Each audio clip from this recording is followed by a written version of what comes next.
Have you ever wondered how far you've really come on your healing journey? Do you still find yourself thinking that you're not good enough, that there are too many things left unresolved?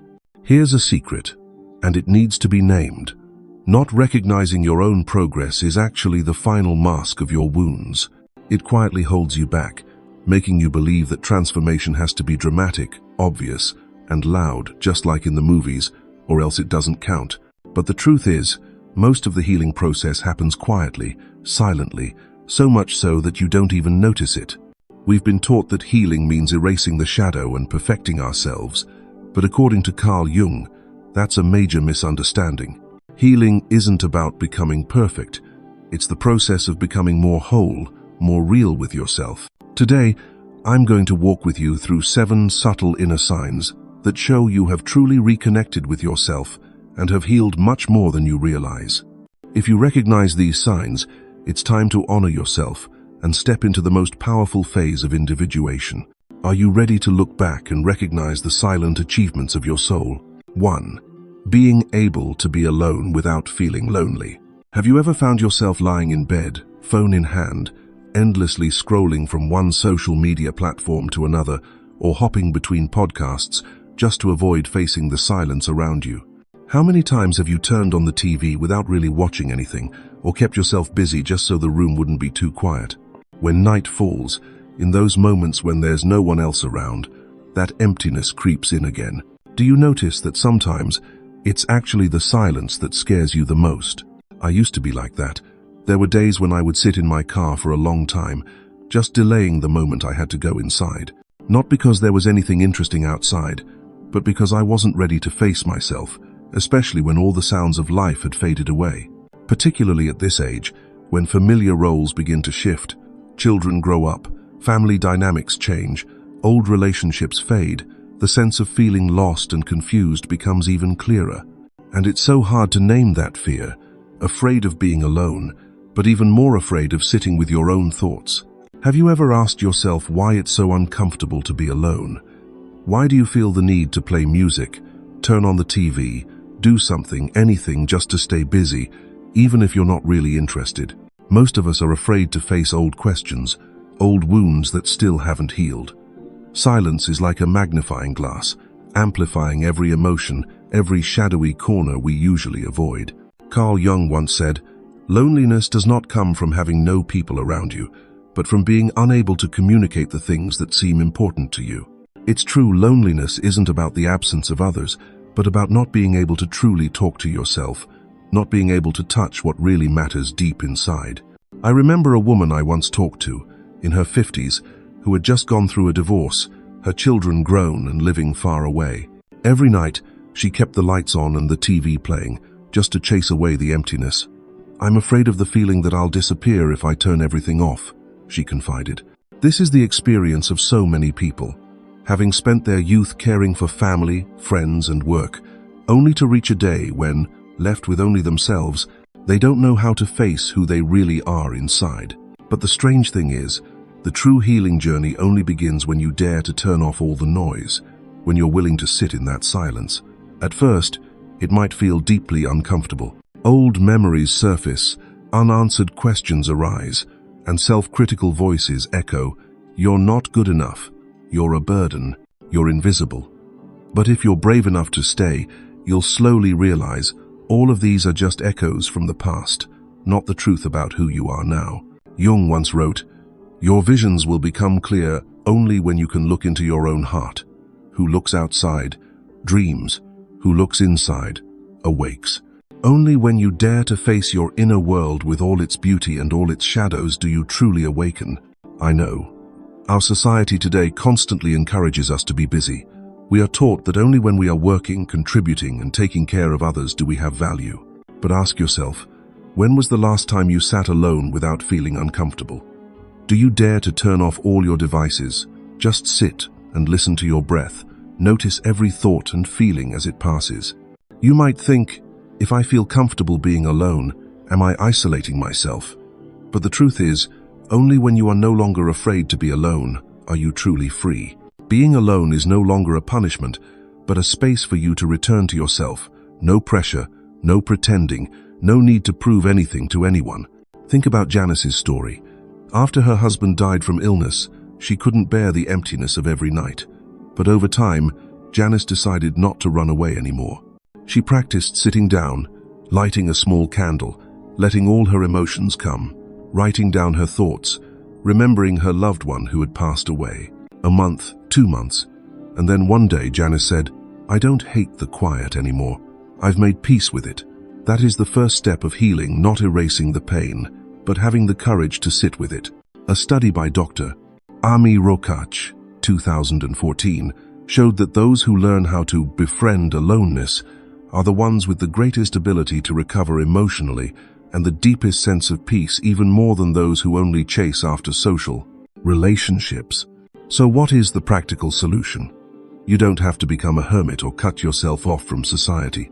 Try, once a week, turning off your phone, no music, no TV, just spend 10 to 15 minutes sitting quietly with yourself. You can write in a journal, meditate, or simply breathe deeply. Don't force yourself to feel happy, and don't rush to find instant peace. Be patient, a little bit each day. Healing doesn't come from avoiding loneliness, but from befriending it. The first time might feel empty, uncomfortable, but the more you try, the more you'll realize it's not that the world is too vast, but that you haven't listened to yourself in so long. Jung once emphasized, the most terrifying thing is to accept oneself completely. That is the greatest challenge, but also the greatest gift you can give yourself, the ability to be alone without feeling lonely. When you become your own companion, even if every door out there closes, you still have an inner world to come home to. If tonight you try turning off all the noise and sit quietly in your room, what will you hear inside yourself? What part of you will you see, one that you've always avoided? And do you have enough courage to take the first steps in becoming your own friend? You're not the only one who has ever feared the silence, but you absolutely can be the first, in your own story, to dare to step through the darkness and light up that inner room. And that is the first sign that you have healed more than you think. 2. The past no longer has power over you. Have you ever woken up in the middle of the night because an old memory suddenly rushed back? It might be a time you were publicly criticized in a meeting, or a harsh word from someone you once trusted. There are days when just hearing someone mention something remotely similar, every feeling, shame, anger, helplessness, surges back as vividly as it did the first time. The past suddenly feels like a ghost, waiting to drag you back into the swamp of old emotions, even while you keep smiling, living, and working as if nothing happened. I used to be like that. There were times when all it took was someone mentioning a past mistake, and my heart would race, my face would burn, my whole body tensed, ready to defend itself. Do you recognize that in yourself too? Looking back, I realize it wasn't just me. So many people around me were also trapped by old, painful memories, even though they happened decades ago. The past is not just something that has happened, it remains alive in our reactions, in our behaviors, even in our dreams at night. But then, at a certain point, I realized that a remark that once kept me up at night now just feels like a fleeting sensation. In the past, if someone criticized me, I felt stripped bare in front of the world. Now, I can stand there, listen to the whole story, notice my breath, observe the mild discomfort rise, and then settle. I still remember the old story, but the emotions no longer sweep me away like an undertow. The past is still there, but it no longer holds the reins. Carl Jung once wrote, "I am not what happened to me, I am what I choose to become." Perhaps this is one of the most liberating statements of all. We are not the result of our wounds or failures from the past. We are our choices in the present, our ability to transform and grow from those very memories. Let me tell you a real-life story. Frank, a man in his 50s who used to work in finance, always carried the shame of a big failure he experienced at the age of 30. Every time he faced pressure at work, just a gentle reminder of risk or mistake would make Frank feel suffocated, as if he were reliving that failure all over again. He avoided leadership roles, only took on safe tasks, because he was afraid the past would repeat itself. But then, after years of therapy, journaling, and learning how to face his old wounds, Frank shared, "One day, I realized I could talk about my failure without feeling ashamed anymore. I could even share that experience with younger colleagues and no longer felt that choking in my chest."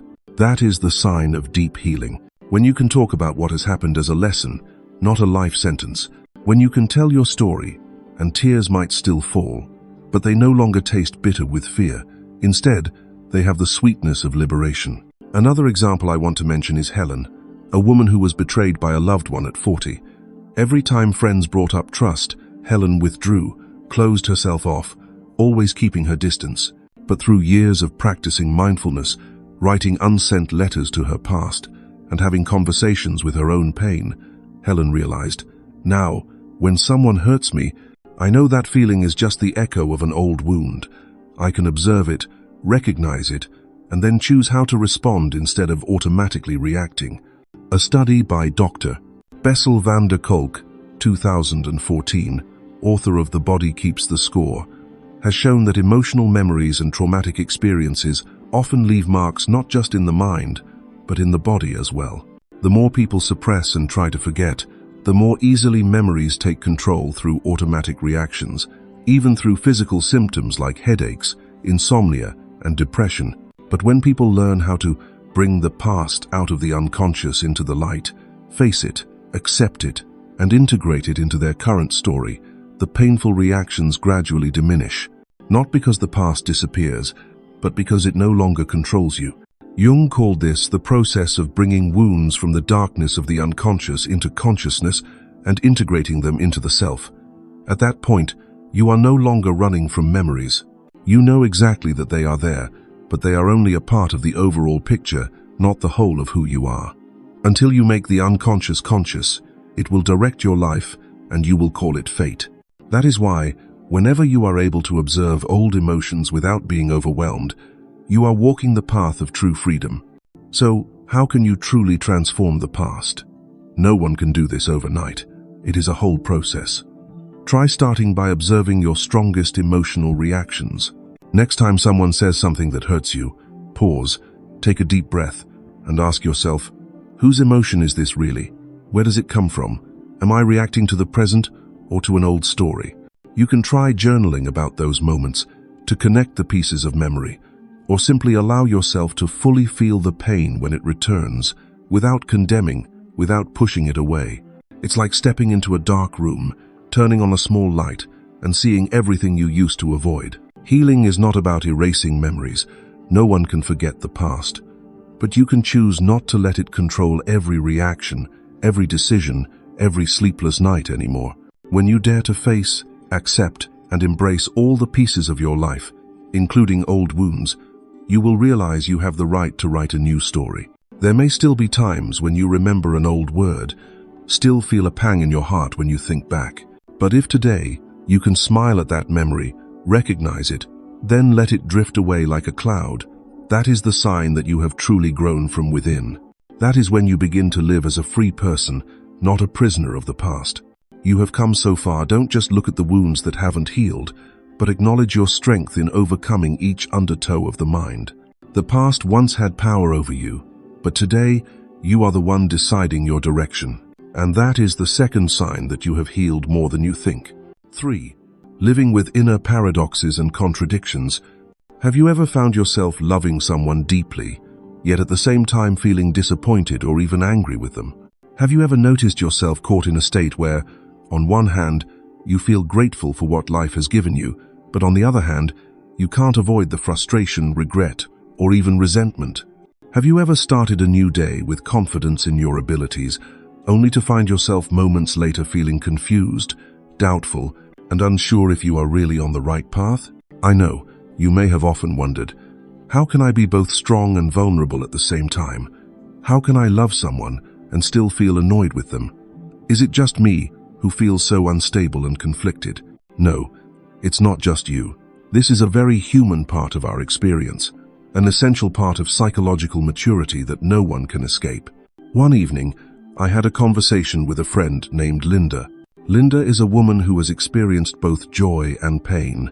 She told me, I'm grateful to my ex-husband for the years we shared, but I'm also angry about what he did. I'm proud of my achievements, but sometimes I feel like I haven't done enough. There are times I feel strong, and other times I just want to curl up and cry. But I'm no longer ashamed of these things. Those words have stayed with me. It's a vivid image of a person who has accepted the opposing sides within herself, not fighting her inner contradictions as enemies, but seeing them as a natural part of the human journey.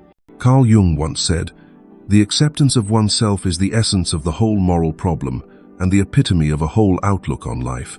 True courage does not lie in eliminating every contradiction, but in being generous enough to contain them all, without being pulled and tossed by every opposing feeling.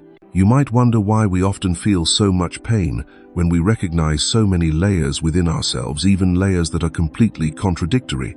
Part of it is because society still teaches us that we must be consistent, that we have to choose a side, that everything must be clear-cut.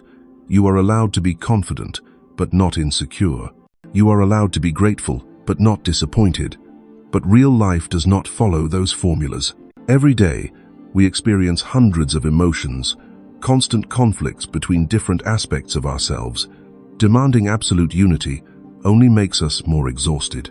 Jung called this the transcendent function, the ability to hold multiple opposites at once, not forcing them to merge, but letting them coexist, creating a creative tension within each person.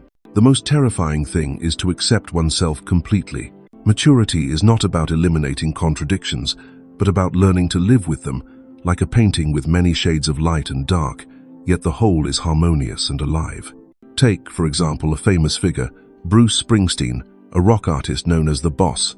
Bruce once shared in his memoir about the tug-of-war between his desire to conquer the stage and the invisible fear he felt every time he returned home, between his rebellious, intense stage persona and his gentle, vulnerable private life. He wrote, "I spent my life trying to let the daylight in on my dark side." It was this willingness to face his own contradictions that enabled Bruce to create such vibrant, emotional music that has inspired millions. Another story closer to home is that of Joanne, a retired teacher, who once told me, "I've always loved my students, but sometimes I'd get so frustrated, I wanted to scream because of their stubbornness. I used to feel guilty about that, thinking I wasn't patient enough, not good enough.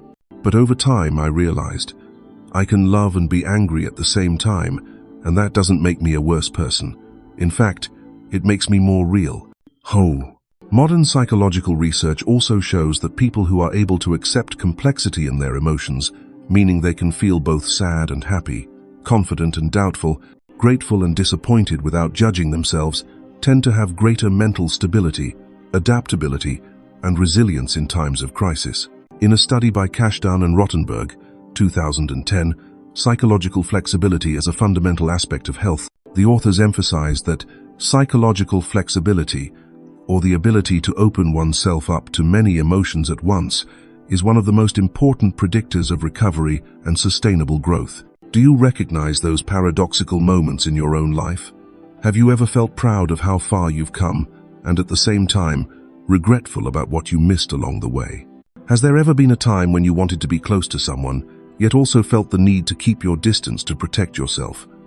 That is completely normal. There's no need to pick a side. You are not just one role, one characteristic, or one state of being. You are the sum of hundreds of shades, a constant flow between opposing shores. The solution to this inner conflict is not to force yourself into uniformity, nor to deny the other half of your feelings. Instead, try observing all your emotions as you would observe the sky. Sometimes cloudy, sometimes sunny, sometimes gray, sometimes bright. They are all part of a bigger picture, and the painting isn't complete if any shade has to disappear. Try this in practice. When you notice two conflicting emotions inside you, don't rush to dismiss one. Take a deep breath and name them both. I am in love, but I am also angry. I am grateful, but I am also disappointed. I am confident, but I am also afraid. That is not weakness. It is a sign that you are more mature than you think. At the end of the day, remember, you don't have to be perfect in a rigid way. You just need to be yourself, in every contradiction, in every shade. Only when you accept the paradox within can you truly find peace, not as an inner war, but as a gentle, deeply human compromise. That is another sign that you have come much further on your healing journey than you once believed. 4. Immune to the projections of others. Have you ever felt misunderstood, labeled with traits, feelings, or intentions that aren't truly yours? There are times when you stay silent just to listen, but someone says you are cold, distant. Sometimes, when you show vulnerability, someone says you are too sensitive, too fragile. Even when you're simply being honest about your emotions, there are still those looks, those comments, those assumptions that stick labels on you that don't belong. And it's all too easy to believe those things are true.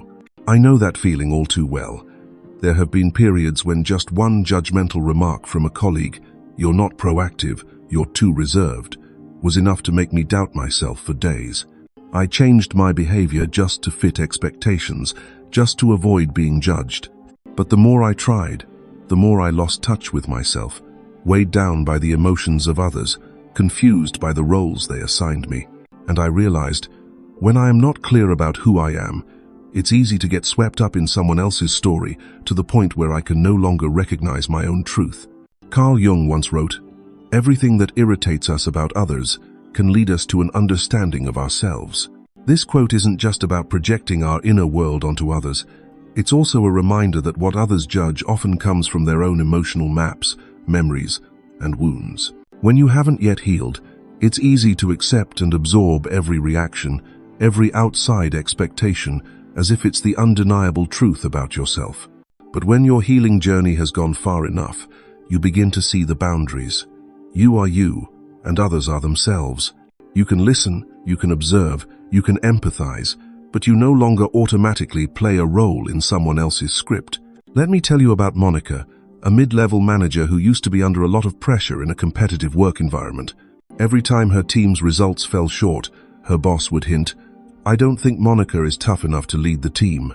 Hearing that, Monica used to lose sleep, tossing and turning, trying so hard to project grit that she forced herself to become someone she wasn't. But through psychological coaching sessions, Monica gradually realized that this feeling wasn't her truth. It was her boss's expectation and insecurity, coming from his own value system and his own experiences. Monica learned to respond gently, "I appreciate your feedback, but I know who I am and how I create impact." And the strange thing was, the more firmly she stood in her own identity, the less she was swept up in the roles others tried to assign her. Or the story of Stephen, a single dad after his divorce. When Stephen chose to honestly share his real feelings, his worries, his hurt, even his sadness, his friends would say, "What kind of man is so weak?" In the past, Stephen would quietly swallow his feelings, doing everything he could to act fine, to fit the strong image everyone expected. But the more he did that, the more empty and exhausted he felt. At some point, Stephen decided to live honestly with his emotions. When someone said, "You're so weak," Stephen just smiled. "Maybe, but I'm happy being myself." He no longer felt wounded by those labels. That was when he understood those feelings belonged to the other person, not to him anymore. Studies in boundary psychology emphasize that one of the strongest signs of mental maturity is the ability to clearly distinguish between your own experiences and someone else's reactions. Dr. Henry Cloud, author of the book Boundaries, When to Say Yes, How to Say No to Take Control of Your Life, wrote, "People with strong boundaries are clear about their identity. They are less likely to take things personally, more able to empathize without absorbing negativity." Jung also emphasized that true healing is not about becoming invulnerable, but about having a deep awareness of the boundary between your inner world and the outer world. Knowing your own darkness is the best method for dealing with the darknesses of other people. Only when we understand ourselves deeply do we stop being afraid of being tainted by the shadows of others. If you find that you can listen to other people's judgments and opinions without feeling a storm inside, without confusion, without constantly asking yourself, "Am I really like that?" then that is a huge step forward. You can have compassion for the fear, the pain, the anxiety that someone else is projecting onto you, but you are no longer overwhelmed by it. No longer feel the need to fix yourself just to fit into someone else's mirror. Have you noticed that change in yourself? Have you recently felt less affected by other people's criticisms, less guilty when you don't meet someone's expectations? Have you found it easier to say no when something isn't right for you, without all the old guilt and self-doubt? That is not indifference, nor is it selfishness. It is the healthy boundary of the self, when you know who you are and respect the differences of everyone around you. Whenever you feel judged, remember to pause for a moment and ask yourself, whose feeling is this? Whose opinion does this really belong to? Imagine a clear glass wall between you and the other person. You can see, you can understand, but you do not let everything come flooding in to muddy your own being. You do not need to run away from judgment, nor do you need to please everyone. You only need to be strong enough to stay with your own truth in love and in disagreement, in empathy and in difference. That is the deepest foundation of inner freedom, a sign that you have become immune to the projections of others and that you are far more mature than you once believed. 5. Your dream world changes. Have you ever experienced nights filled with nightmares, recurring dreams where you're being chased, falling, or trapped in a dark place with no way out? Have you ever woken up in the middle of the night with your heart pounding, cold sweat on your skin, a sense of unease clinging to you until morning? I've been there. There were long periods when I was afraid to go to sleep because I knew I'd have to relive the painful things I tried to avoid during the day. But then, one day, my dream world started to change. The nightmares became less frequent, replaced by strange new dreams. I would walk through brighter hallways, meet friendly faces, or simply wake up feeling curious, thinking, why did I dream about a door opening to the sea last night, instead of feeling the old fear and urge to run away? That was when I began to believe something real was transforming inside me. Have you noticed your dreams gradually changing? They're no longer battlefields filled with shadows, no longer the endless cycle of escape, but instead contain moments of peace, curiosity, even hope. Maybe you haven't paid attention, but dreams, like signals sent up from the deepest part of your soul, always reflect your true internal state, even when you think you're fine or not fine during the day.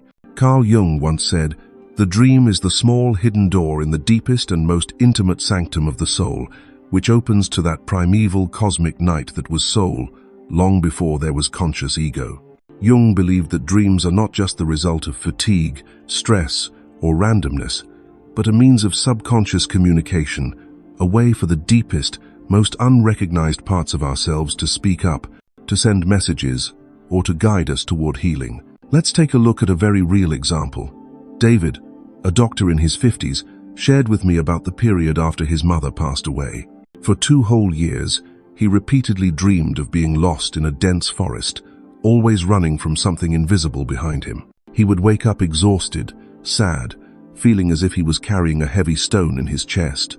But then, when he allowed himself to cry, to truly talk to his pain of loss, David noticed his dreams gradually changed. "I started dreaming about finding my way out of the forest, even seeing my mother again. But instead of a scene of parting, it was a warm embrace, with light streaming in," he said. "I didn't wake up in fear anymore. I knew I was healing." Or take the story of Sarah, a woman who once struggled with chronic anxiety after her divorce. In the early years, her dreams were full of nightmares being chased, falling from great heights, or standing in a crowd unable to call out to anyone. But after a period of practicing meditation, journaling her emotions, and joining a support group, Sarah said, "Gradually, I could speak in my dreams. I could name my fears. Some nights I dreamed of swimming across a wide river, but I didn't feel like I was drowning anymore.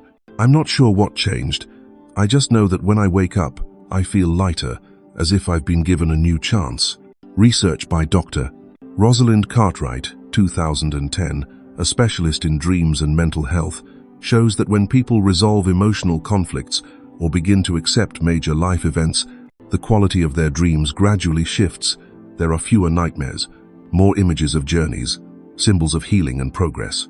Cartwright concluded, "Dreams are not just reflections of our past trauma, but also the rehearsal space for new emotional patterns. Dreams, then, are the stage for positive movements taking place within our souls, even if our conscious mind hasn't noticed yet." Jung encouraged everyone to listen to and record their dreams, treating them like a diary for conversing with the deepest parts of themselves. Who looks outside, dreams. Who looks inside, awakes.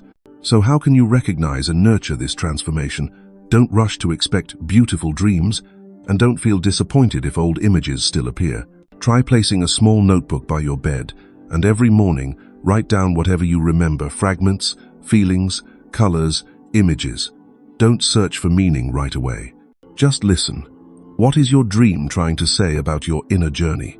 You might ask yourself, if I still dream about negative things, does that mean I've failed? Not at all. Healing is not a straight line. There will be nights when you fall back into darkness.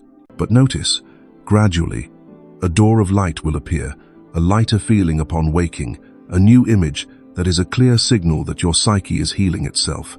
If you ever think you're not making progress, pay attention to your dreams. When fear gradually turns into curiosity, when darkness gives way to a little light, that is undeniable progress. Dreams are not just what happens when you close your eyes, but also a map guiding you toward the light in the room of your soul. And who knows, right in those nights that feel most lonely, your dream world has been whispering, "You are changing," even if you haven't realized it yet. That is yet another sign that you are healing much more than you ever thought. 6. Accepting the darkness and all aspects of yourself. There is something strange about growing older. The more we mature, the more we must confront the darker areas within ourselves, the feelings, thoughts, and desires we once wished to hide. Have you ever sat quietly and suddenly realized just how much unspoken anger remains in you, or fleeting jealousy, or small selfish urges, or even impulses that go against the values you try so hard to uphold? Have you ever wondered, if people knew the real me, would I still be loved? I have been there too. There were years when I played the role of the kind person, the one who was always in control, gentle and soft-spoken, always trying to be good enough in everyone's eyes. But behind closed doors, there were moments when I was tired of myself, ashamed when I felt jealous, angry, or even just wanted to be rebellious and selfish without having to apologize to anyone. Those feelings I often suppressed, pushed down deep, thinking that if I just denied them, they would disappear. But in reality, the more I tried to suppress them, the tighter they clung to me, making me more anxious, heavier inside, and further from real peace. Carl Jung once said something I will never forget. One does not become enlightened by imagining figures of light, but by making the darkness conscious. Do you understand? Growing, healing, it's not about pretending to be all light, all goodness. It's when you dare to look at the darkness within yourself, to recognize it and bring it into the light of your awareness, not to judge, but to accept. Only then can you truly be free. Think of darkness as a secret room within the house of your soul. The more you keep it locked, the thicker the dust grows, and the more afraid you become to step inside. But only when you dare to open the door and light a small lamp do you realize that inside there isn't just garbage, but forgotten treasures, strength, creativity, the ability to protect yourself, and even the simple joy of living. Let me tell you a true story. Susan David, a renowned psychologist and author of Emotional Agility, once shared in a TED Talk about her own journey of accepting her darkness. As a child, Susan lost her father to cancer. She learned to suppress her pain, always acting strong, independent, and okay on the outside, more than she really felt inside. Years later, Susan found herself exhausted, emotionally depleted, unable to explain why she always felt like something was missing within her. Only when she began to face her pain, allowing herself to cry, to feel angry, selfish, and jealous, did she realize she was a whole human being. Susan wrote, "Negative emotions are a part of being human. When I stopped fighting them, I rediscovered strength, creativity, and compassion for myself and for others." From accepting her darkness, Susan built the Emotional Agility method, helping millions around the world learn how to converse with every aspect of themselves, without exclusion, without shame. Or think of Dwayne "The Rock" Johnson. On the outside, he is the image of success, optimism, and strength.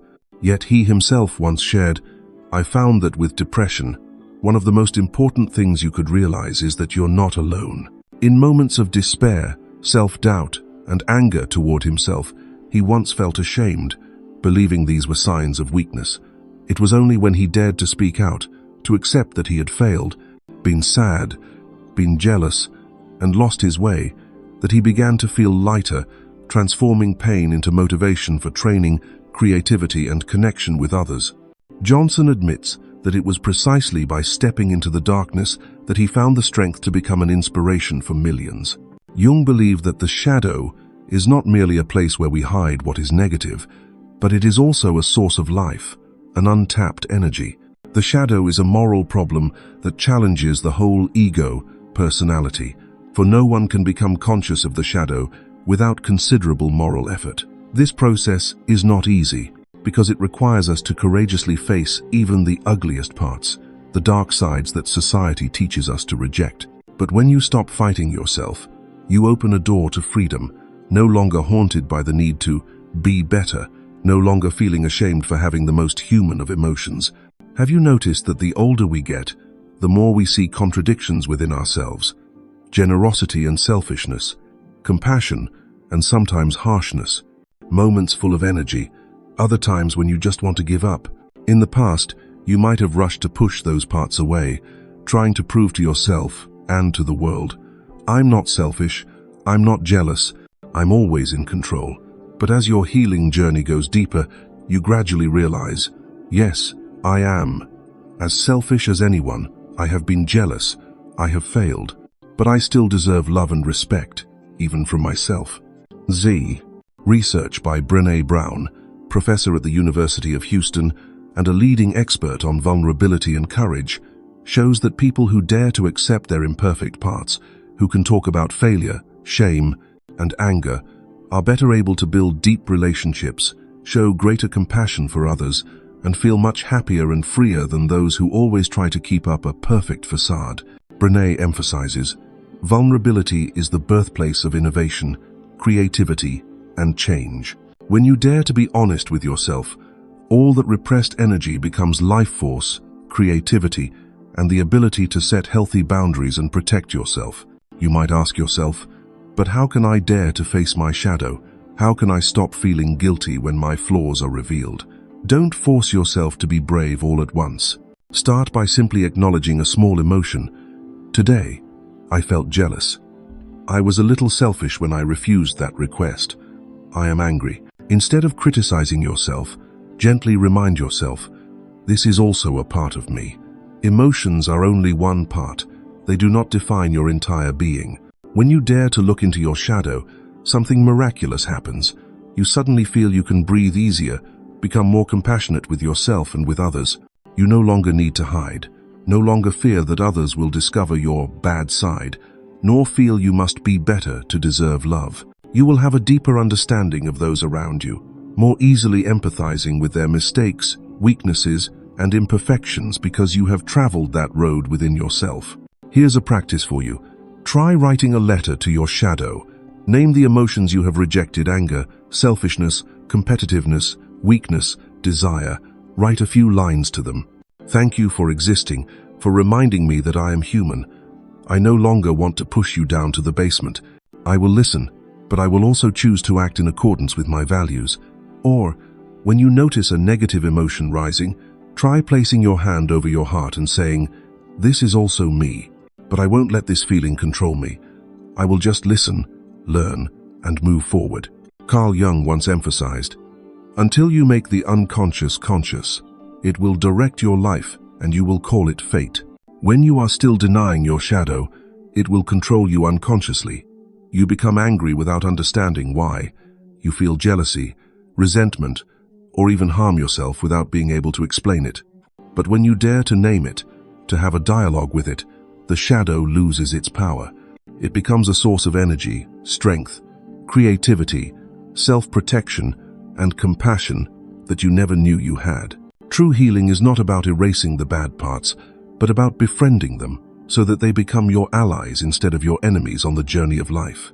This is a long, quiet process, but it is also filled with freedom and joy. When you stop trying to be a perfect version of yourself, when you dare to live honestly and fully with all your facets, you are truly freed from the pressure to please everyone, and you find a peace that does not depend on how others see you. That is a very profound sign you have gone much further than you ever thought on the path of healing. And perhaps, just like me, you will realize, it is precisely from the shadow that true light is kindled. You only need enough courage to step in and smile, knowing that I am the sum of it all, and I am worthy, whether in light or in shadow. 7. Life has meaning and connection to something greater. Have you ever sat quietly on a morning, coffee in hand, listening to the birds outside your window, feeling the light streaming through the blinds, and suddenly found yourself flooded with a very different feeling. A clear awareness that you are present, you are alive, and this very moment is meaningful in itself, needing nothing greater. Maybe it's when you cook with your children, walk your dog down a quiet street, or simply pause a little longer over a fallen yellow leaf, and suddenly you feel connected to everything around you, not just a small I with all its worries, but as part of something larger, silent, steady, and at peace. Let me ask you, when was the last time you felt that?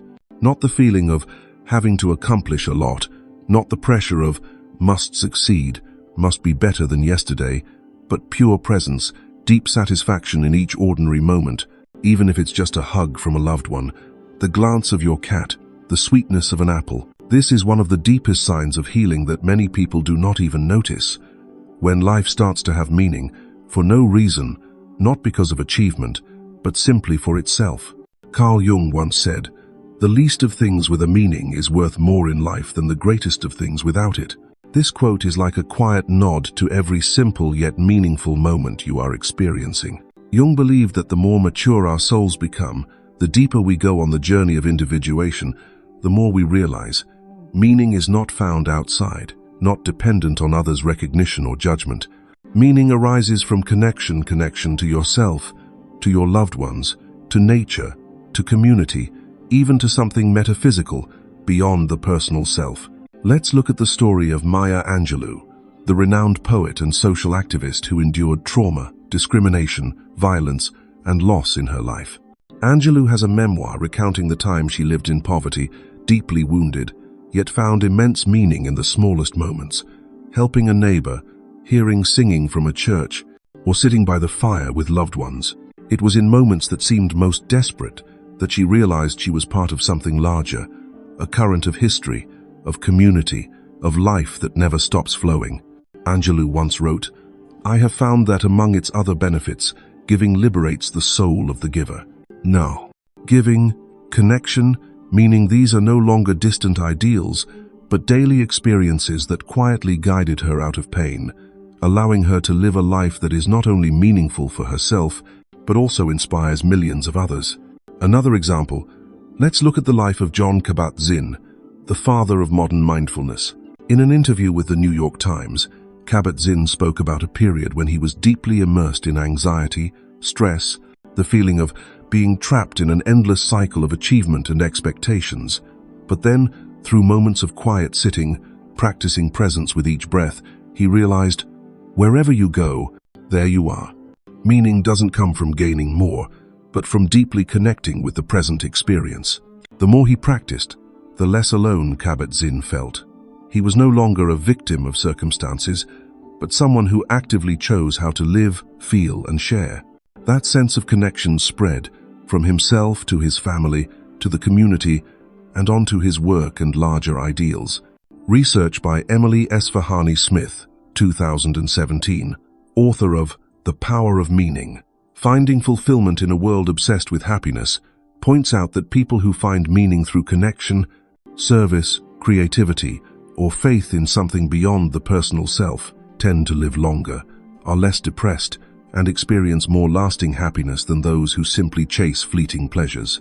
Smith affirms, the search for meaning is not a destination, but an ongoing journey of becoming. Jung also once emphasized the power of this experience of connection. A human being would certainly not grow to be 70 or 80 years old if this longevity had no meaning for the species.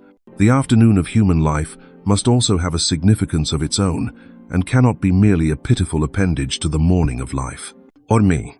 Do you notice that as you mature, the simplest experiences seem to hold deeper meaning? An afternoon spent watching the rain, a day arranging your own drawers, a silent moment with a loved one, or the feeling of participating in a community activity, contributing to something beyond your personal benefit. You no longer see yourself as a victim of fate, no longer revolve around the question, what must I do to be better? But gradually shift to, how can I connect, contribute to this life? That transformation is a sign of a soul that has matured, that has healed. Try to remember, in those years of crisis, when everything felt chaotic, you were easily lost, directionless, seeing life as meaningless, a series of repetitive days. But the deeper you go into your inner journey, the more you are moved by the smallest beauty, the more easily you are content with simplicity, and you begin to feel gratitude. You sense yourself as part of a bigger picture, not the center, but an indispensable brushstroke.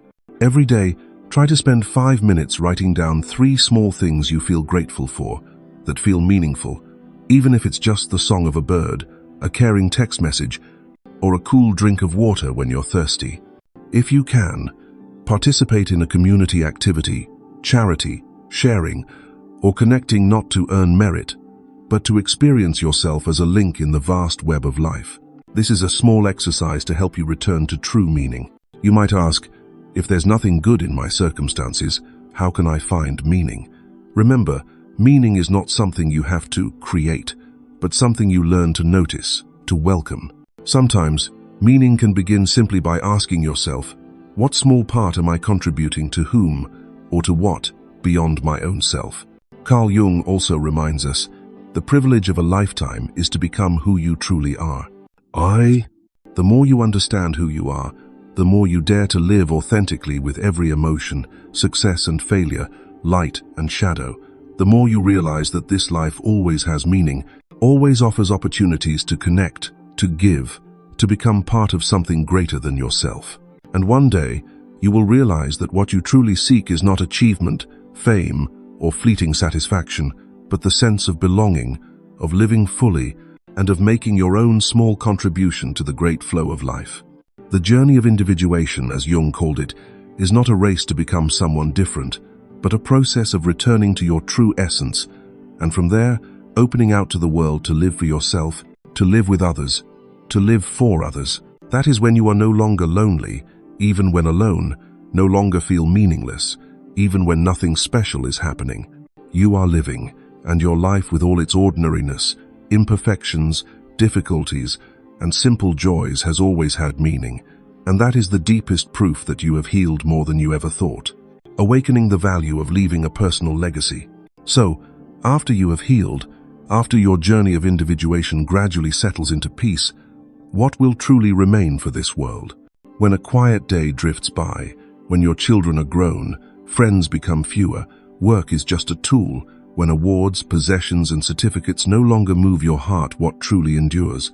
It is not what you own, but the energy, influence, wisdom, and love that you have given. That is your personal legacy, the thing that stays after we move on. I think of those peaceful moments at the end of the day, when you turn off your phone, look back on your day, and suddenly ask yourself, if tomorrow I were no longer here, what would remain?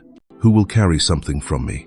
That question is not just for the famous, the wealthy, or the powerful. It's a question that anyone who has weathered a few storms in life will feel more and more compelled to ask, especially as your heart gradually finds peace with old wounds. To me, legacy is not about assets, titles, or achievements in society. Legacy is a spiritual mark, the seeds you plant no matter how small in the soul of another person. It might be a real-life story you shared with your child, the hand you offered a friend during hard times, the moment you quietly forgave someone, or the example of living authentically that someone else once looked to in order to find themselves again. Legacy is something anyone can leave behind, no matter who you are, no matter how small you think you may be. Carl Jung once said, "The meeting of two personalities is like the contact of two chemical substances. If there is any reaction, both are transformed." You never know how a word, a gesture, or simply your presence might change someone else. That is why people who have deeply healed naturally gravitate toward giving back, toward influence, toward contributing at any scale. Legacy is not just about material things. There is a common misconception that legacy is something grand, belonging to the masses or to history. In reality, the most meaningful legacy is often small, quiet, and found in every authentic action you take each day. When you are healed enough, you naturally want to pass things on rather than keep everything to yourself. This does not come from sacrifice or a need for praise, but from the natural instinct of a mature human being. Erik Erikson, the renowned psychologist with his 8 stages of development, spoke of the crisis of generativity versus stagnation in middle adulthood. According to Erikson, this is the stage when our greatest need is no longer to master ourselves, but to leave something for the next generation, even if it's just through the smallest impact. When a person is unable to create value or leave a mark, they are engulfed by a sense of meaninglessness and emptiness, losing their motivation to live. Let's look at the story of Bill Gates. After building Microsoft, he could have stopped there and enjoyed the wealth and achievements for himself. But instead, he chose a path of contribution, founding the Bill and Melinda Gates Foundation, focusing on education, healthcare, and global poverty relief. Gates once shared in an interview, "I believe that with great wealth comes great responsibility, a responsibility to give back to society." What he left for the world is not just technology, but also inspiration about altruism and the way a person uses their maturity to create a wider circle of influence. Another example, think of Jane Fonda. Her acting career, fame, and wealth were already abundant, but it was in her later years that she became a prominent social activist, advocating for the environment, women's rights, and mental health. Fonda shared, "It's never too late. Never too late to start over. Never too late to be happy." It is the courage to live authentically, to share her experiences, and to inspire that is the most profound legacy Fonda leaves for women searching for themselves at any age. Ways to create a legacy not everyone recognizes. Many people think you have to be truly wealthy or exceptionally talented to leave a mark. In reality, anyone can create a legacy through the smallest actions as long as they come from a place of healing and inner awareness. Like sharing your authentic life story, when you dare to speak about your old wounds, about your self-healing journey, you open a door for someone else to face themselves. Research by sociologist Brené Brown shows that those who share about their vulnerabilities and their journey of overcoming are far more likely to inspire others than any dazzling speech. Choosing to be a mentor or simply someone who listens. No one needs you to be a psychological expert. Sometimes, just your presence, a friend, a grandparent, a colleague, ready to listen to someone's struggles without judgment, is enough to plant the seeds of healing value. Trying to build a small community. You could start a healthy habit in your family, create a book club, a morning walking group, or a weekly emotional sharing circle. Sometimes, a single healthy routine, a safe space you establish, becomes a significant legacy for future generations. Always record your life lessons. Write journals, record podcasts, make videos, send letters to your children or grandchildren. The lessons, stories, and awakenings you have today may one day serve as a small guiding light for someone else. Volunteer, contribute. You don't have to be Bill Gates. Sometimes, spending a few hours each month at a community center, supporting children, the elderly, teaching, or sharing skills is precisely how you plant seeds of value that no amount of money can replace. Personal legacy. It doesn't need to be grand, just genuine.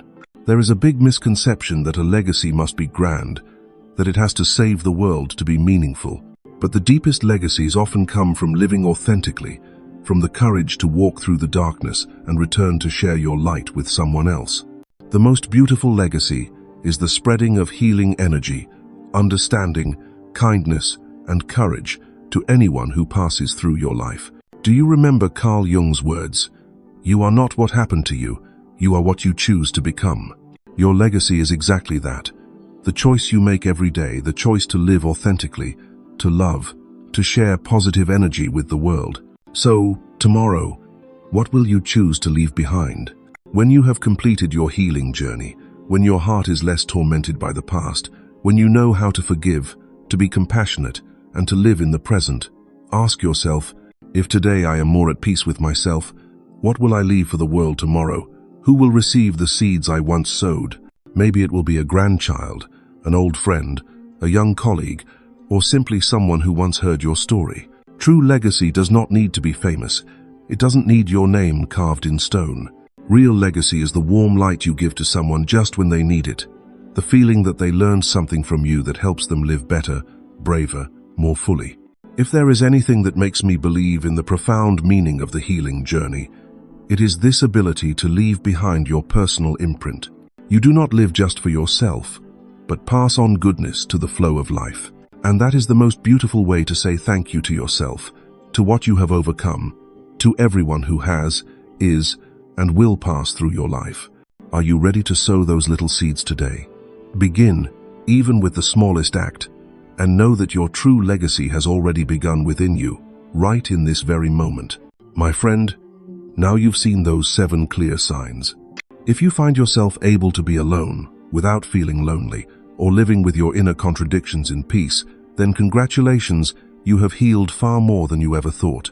Remember, these are not achievements you must strive for, but the natural result of your brave return to your true self.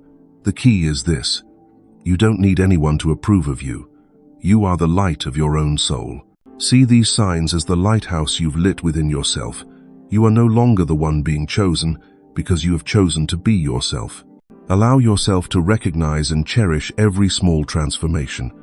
If this journey speaks to you, please share it, so someone else may also find those silent signs of healing within themselves. And I want to leave you with one question.